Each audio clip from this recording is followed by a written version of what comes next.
What's up, friends, family, everybody? It is time for another episode of Beyond the DJ Booth podcast with me, Joe Bunn, and my boy, Brian CC. What's up? Remind me your middle name again? Charles or something. No. Edgar. Keith. Keith. Keith. A good name. Brian Strong. Keith Entertainment. Yeah. BK. Yes, the BK. sir. Anyway, welcome back, everybody. Welcome the podcast back. for private event DJs. Brought to you by DJ Event Planner, DJEventPlanner.com. So good. And that's our favorite CRM. Damn right. That's what we use. We've been using it for a long time. We both use it. Good stuff. So we both, it's February as we're recording this. Yes. And we just did some gigs this weekend. And Woo. as we were recounting them, Yeah. you said you're on an interesting streak. You want to talk a little bit about what's going on? What's going on? What's going on with the Joe Bunn gig calendar? I think I'm on a doo-doo streak. Like how deep? How deep is this doo-doo run? How deep is the doo-doo? 1 to 10? Wow. No, Yeah. 1 to 10? I mean, Yeah. I'm I mean, how many have you done where you felt like this is, because you said you were on a streak, so is it like 4? 6? I feel like 6 or 7. Okay. Where it just didn't hit like amazing from the get. Right. Correct. Yeah. Or just didn't sustain. Not sustainable. Okay. So I put it in the doo-doo category. What was your latest one? Tell us a little. Yeah, we had Friday night. We were at a rehearsal dinner, which is very rare. We rarely play rehearsal dinners. And the problem with those are, they don't really want to turn up or get too saucy. Yeah, crooked before the night, before a big wedding. This was going to be a big wedding, it looked like. It was fine. I mean, it was just average at best. Very late start to the dancing.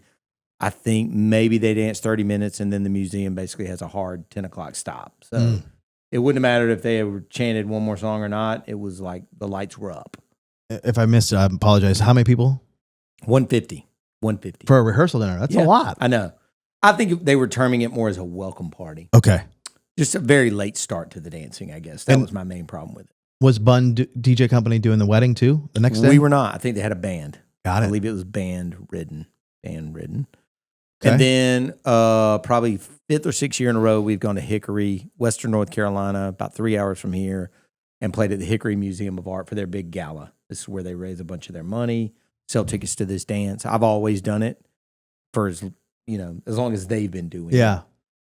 It's in the museum, which used to be an old school. So it's basically in a gym where the basketball court would bouncing all over the place. All over the place, literally like a basketball. But it's kind of a cool room, super high ceiling, hardwood floors. Right. It was fine. Too many stops. They had a bunch of painting unveilings. Got it. Where they literally would stop. Like I'd start people dancing. 20 minutes later, they would stop it. Right. And she would talk about the painting, and then 2 people would lift off the black veil and then just restart the dance. It just, too many stops. So you never caught a groove, really? No. Yeah. And then they tell people it's over at 11, but tell me to keep going to 11:30. So at 11, they would just, in their brain, think it's over and start calling Ubers or, getting their coats or whatever. And here I was for the last 30 minutes instead of 300 people playing to, 30 people. Got it. And trying to sustain the momentum. Where have you been? Didn't you go to some Tim Tebow thing? I did the night to Tebow shine. there? He was not. Apparently, okay, so I didn't know the structure of this. Apparently, I thought it was. I wanted to see a picture of you and Tim Tebow. No, definitely didn't see that. Okay. I was under the impression that this was raising money for the organization. Me too. It does do that. Okay. But I was actually playing like essentially a prom for kids as well. This happens literally all over the country on this one night. Right. So Did you get paid? I got my I did it kind of as a in-kind donation. Okay. They did cover my travel and all of that kind of stuff because it was in Florida. Where were you? In Florida. Okay. However, the thing that got me was that when I get there, they go, well, it was inside what used to be a nightclub that has been converted to a church. That's cool. Tim Tebow, if you don't know, he's very faith-based. Yeah. I didn't realize that was going to be coming into play with the music selection. Oh. I mean, I knew it was going to be kids, so I was like, okay, or at least I thought it was, but this was kids and adults that never went to a prom, so it's not necessarily just kids. So they had about... I mean, when you're saying kid, are you saying 12 or are you saying 5? No, not 5. Like 13 to 55 was the oldest person, right? So I forgot there's an actual word or term that they give to these folks that haven't had a prom, guest of honor or something like that. Okay. And so it was kind of cool in the sense that like at some point they do a crowning and they crown all of these folks to call them up one by one. And you know, your heart is just kind of in your chest because these kids, or I keep calling them kids, but they've never had this kind of recognition before, but they're so pumped, and it's cool to see that kind of stuff. But programming wise, I don't think of music anymore in terms of like lyrical content. Right. You know, I mean, obviously, if it's a completely off the radar, I kind of have an idea. Whatever, pop that. But like little things, like Pitbull has stuff, Kesha has stuff. Yeah, I've been hearing that too. I thought it was mine, that's why I turned it off. Anyway, those songs that aren't necessarily blatantly terrible as far as lyrical content, they're just kind of off. And so then I'm like freaking out that they notice. I'm in my own head. So I'm like mixing out like mid verse just to get out of it. Cause I'm like, are these people going to want to fire me here in a second? Who knows? You know what I mean? So tough gig.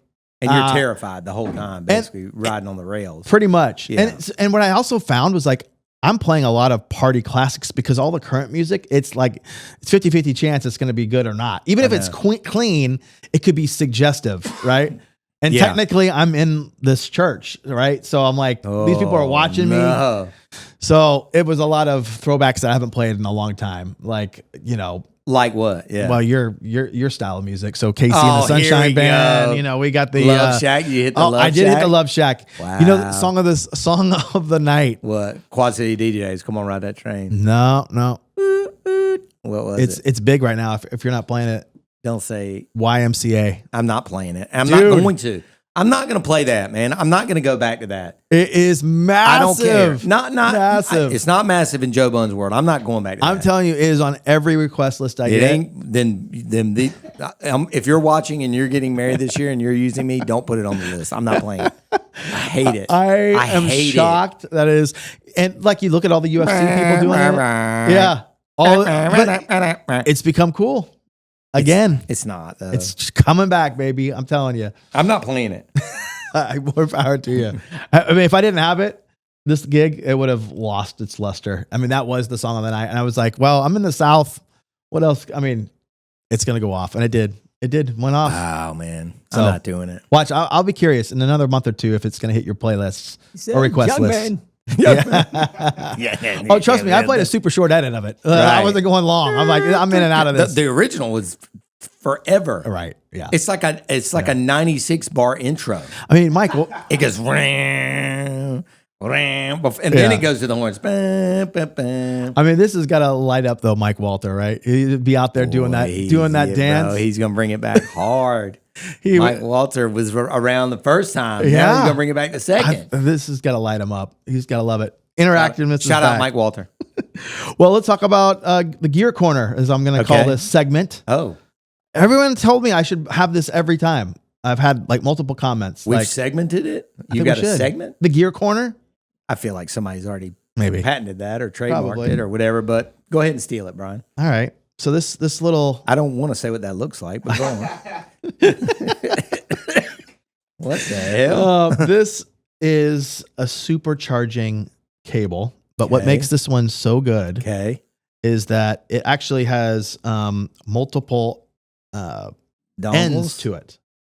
So basically this holds it. Oh, is this TikTok shop? No, this is Amazon, baby. Okay. So like this is what is this one considered the lightning, but if you want to swap it, I've seen this. But the same thing with these. Ooh, that's clean. And I think this is going to come in handy because anytime you're in a hotel or you're whatever one, they both do it. Both ends can be whatever you want them to be.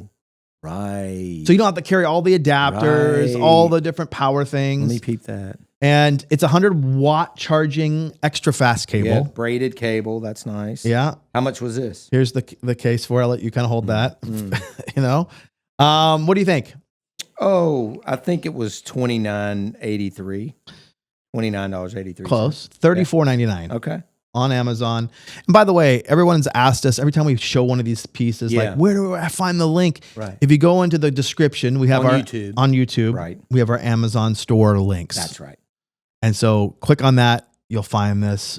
I think it's a game changer to have in your backpack. It's cool, man. It's super cool. For whatever reason, you might need it. I'm definitely going to get one of these. Yeah, 34 I bought bucks. that last thing. You remember you showed me that power bank on one of these? Yeah, so did our boy Squirrel. He did that too as well. He did. So I just think it's a good one. Shout out Squirrel. Okay. Love it. Not so sure about the packaging, but yeah. But this is all, they call it a 6. I still hear that binging sound. Okay. This is a 6-in-1 is what they call this. Okay. I like it. Anyway, grab yours today. Okay. Hey DJs, are you still showing up to gigs with a flimsy facade or worse, a banquet table? It's time for an upgrade. Bun Gear DJ booths are built for serious mobile DJs who care about presentation. Lightweight, durable, and designed for speed, our aluminum booths look pro and set up in minutes. If you want compliments and referrals before you even drop your first track, head over to bungear.com and level up your setup today. Question time? Yeah, and this one we pulled from YouTube, our comment section. Yeah. This and is I don't tough. really know. This is for you, right? I think I don't really. We have a picture. We'll put the picture up as well about what he's talking about. I think I knew what he's asking. Yeah, no, I know what he's talking about. In fact, the next slide up here, Brian. Well, should we ask the question first? Yeah. So this is DJ Access. Where is he? Do you remember? No idea. You know him. Probably he plays a lot of stadiums. Sports team stuff. Okay. He's a cool cat. He came on the vault one time. He's cool. Says, hey, Joe, I noticed you have this cool YouTube store for Bun DJ gear. Can you talk about how you set that up? And so basically, if you go and see how on this video, this is a clip from my newest video. See how you got these items underneath it? Yeah. It was basically set up by the company that does all of my marketing. So I tried to email them this morning when we were getting ready to prep for the show. I'll reach out to him individually. It has something to do with Google. There's like a Google shop. Okay. And then if I had I have a feeling also that it is integrated with Shopify, Shopify for Bun Gear. Yeah. Because those pictures are pulled directly from Shopify, I can tell. And do you have to pay extra to get your YouTube set up like this? I think. Or they take a percentage or?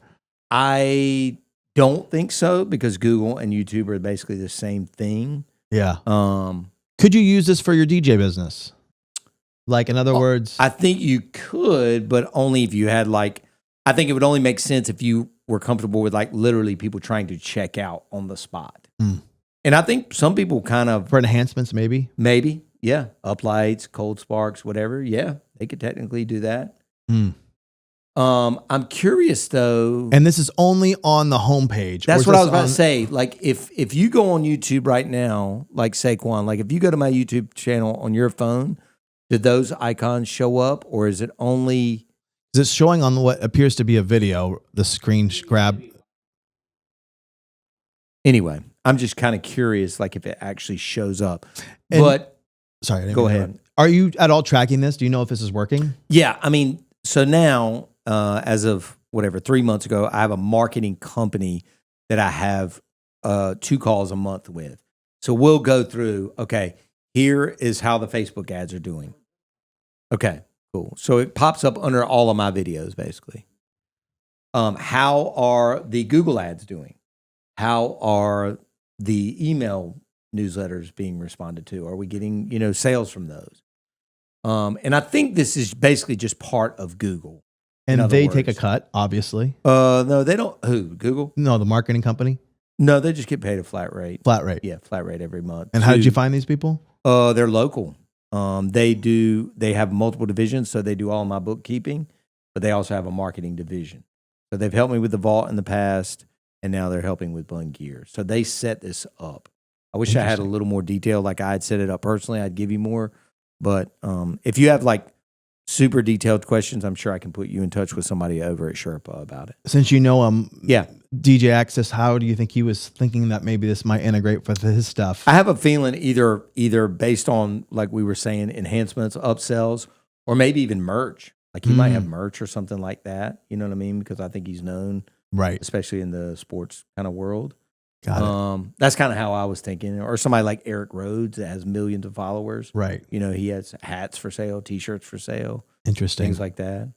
Even like Rick Webb, he might have one on his page, because he was selling that DJ Life stuff for a while, those T-shirts and hats and whatnot. So stores would really benefit from this, like 100%. Retailers. Yes, 100%. Yeah. Or a related store type product. Right. It's tough for service industry. Right. Right. For a service-based business. I would never do something like that. It's probably under if Bun DJ Company had a channel. Right. You know what I mean? Interesting. I Anyway. didn't know this existed. Yeah. Yeah. Kind of an interesting, always learning. Yeah. Always learning. Yeah. Okay. Well, Cool. let's close it out. All right. Nice little short episode. Short to the point. I feel like we delivered. I think so. Shout out DJ Event Planner again. Thank y'all for sponsoring the show. We appreciate you greatly. And thanks everybody for watching. New episodes every single Wednesday morning on YouTube and wherever you stream. Thanks, Brian. Thank you, Joseph. See y'all. We'll see you soon.